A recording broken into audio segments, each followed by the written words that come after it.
When it comes to Star Wars, the biggest villains are often thought of as Darth Vader, the Emperor, maybe even Boba Fett, but the Rancor is often overlooked. However, when it comes to Jedi Survivor, the Rancor boss is certainly a formidable beast, and one that you don't want to mess with if you're not properly prepared. With multiple deadly attacks, some of which will one-hit kill you, learning how to defeat the Rancor just isn't that easy. But there are a number of tips you can use to bring down the beast. And of course, before you fight the beast, you might have to find the beast. You can just stumble across the Rancor yourself, but the best way to do it is to do it via the rumor that's tied to the actual boss battle itself. To find the Rancor, you'll have to head to Kobo near the RAMBLER'S Reach outpost meditation point. Once there, look around and you'll see a woman standing next to a building and by a nearby workbench. Speak to her and she'll start the Find the Missing Prospectors rumor, which will of course point you in the right direction to finding the deadly Rancor.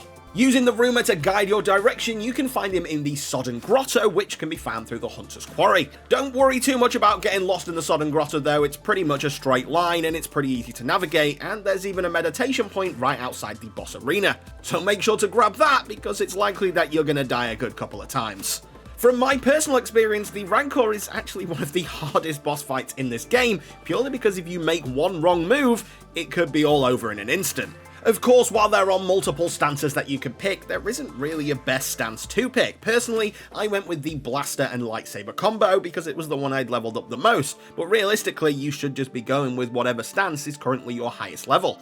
The single blade and blaster attack though does give you a chance to get in some ranged hits while you're taking a step back from his wider attacks. But of course, just having the right arsenal is not enough for this boss. You need to learn his specific attacks, and here are the main attacks that you need to look for and how you should be avoiding them. As previously mentioned, the Rancor grab is the one-shot attack that will just kill you instantly by picking you up and chomping down on your body. Thankfully, this attack is probably the easiest to telegraph, with him lighting up fully red and holding his left arm back. As soon as you see this, you'll want to dodge to the side and you should pretty easily avoid this strike, and following this, you'll get a solid opportunity to land a few hits on the beast. A slightly less worrying attack, but one that's still very damage heavy, is the Rancor ground slam. Thankfully, just like the grab, you can telegraph it by him turning bright red, and this time he'll hold both arms in the air. Similar to the grab, you can dodge to the side for this attack, or even just double jump so the shockwave passes underneath you. Finally, his standard attack is quite simply just two melee strikes with claws that have a bit of range to them, but nevertheless are quite easily dodged if you know they're coming. This is also the perfect time to weave in attacks after the two dodged claw strikes, as there's a pretty solid window for easy damage, but make sure you're ready to dodge because he normally follows up those two strikes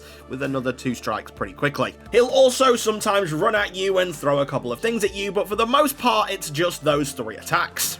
Overall, while some of the Rancor's attacks do hit pretty hard, a lot of them are pretty slow and simple to dodge as long as you're looking out for them in the right way. Just make sure to be patient and take your time when dealing damage, as it may take a while to actually take down the Rancor, and if you rush into this fight, it's probably more than likely that you'll get hit by one of those one-hit kill attacks. Once you've defeated the Rancor, not only can you take a rather large sigh of relief, you'll also be rewarded with a perk known as the Shatter perk, which is actually probably one of the better perks in the game, period. This makes Cal way more effective at breaking down a foe's block meter, making most fights end a little bit quicker than you first probably expected. Thankfully, it's a reward that is probably worth all the pain that it takes to get it. If you've beaten the Rancor, make sure to let us know in the comments below, and make sure to stick right here on GG Recon for the latest Jedi Survivor content.